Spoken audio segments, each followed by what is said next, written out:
Quilts aren't better than sleeping bags. In fact, they do the exact same thing, just slightly differently.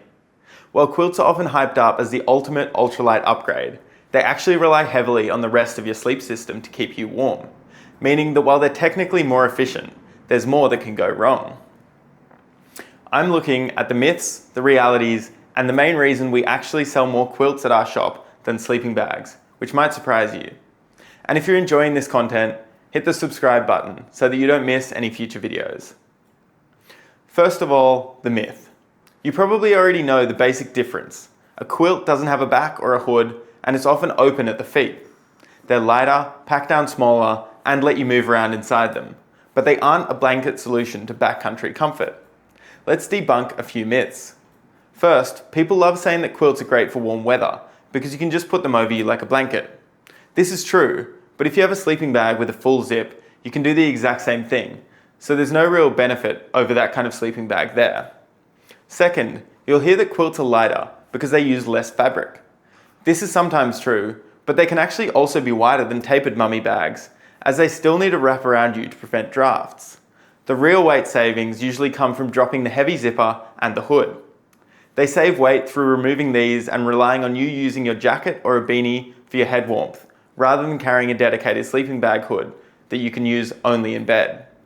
This works well in good conditions, but in cold, wet weather, you need to ensure you're keeping multiple items completely dry, or take duplicates, which removes these weight savings.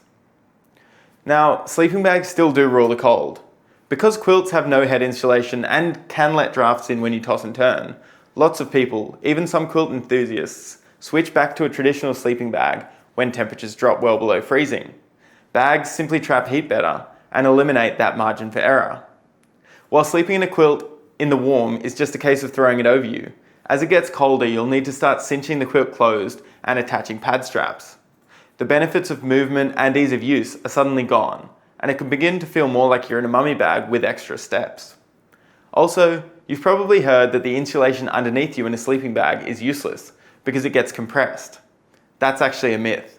While compressed down is much less effective, it absolutely still insulates you, especially around your legs, where weight is distributed much less, which is why quilts usually still do up like a sleeping bag under your legs.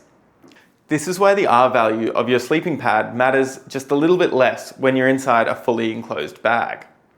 For this reason, your pad R value becomes super important if you're using a quilt. Comparing ratings.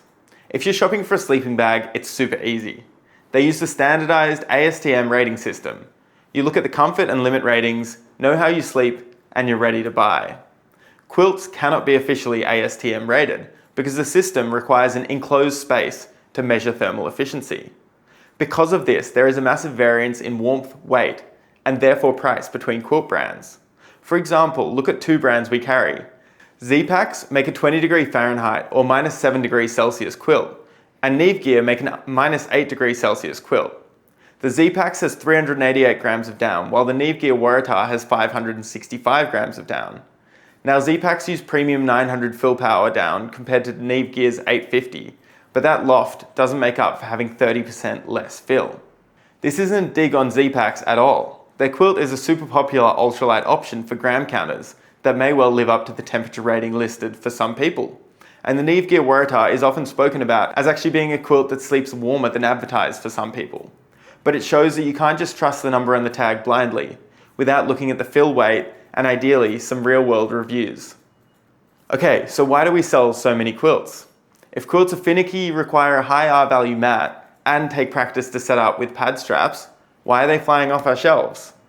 Two main reasons: comfort and price. For side sleepers and active sleepers, the freedom to move around without twisting up in a mummy bag is worth the learning curve of a quilt. But the main reason? Price.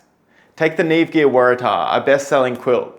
For 400 AUD, you get a 645 gram setup that keeps you warm to around -2 To get a sleeping bag with a similar weight and temperature rating, you're looking at spending almost double that.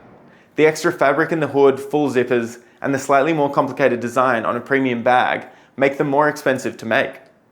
When you put them side by side on our retail shelf though, that price gap is pretty hard to ignore. So which should you choose? Go with a quilt if you primarily hike in 3-season conditions, move around a lot, want to save money, or don't mind taking a few minutes to dial in your pad straps and headwear in cold weather. Go with a sleeping bag, however, if you're a cold sleeper, head out in true winter conditions, or just want a foolproof plug-and-play system where you jump in and are instantly warm without thinking. Neither is objectively better. I actually use both, depending on the trip. They do the same job slightly differently, so don't believe the hype that you need to switch to a quilt to be a real or an ultralight hiker. If you want to feel the difference for yourself or look at the fill weights, come visit us in store or check out the links below.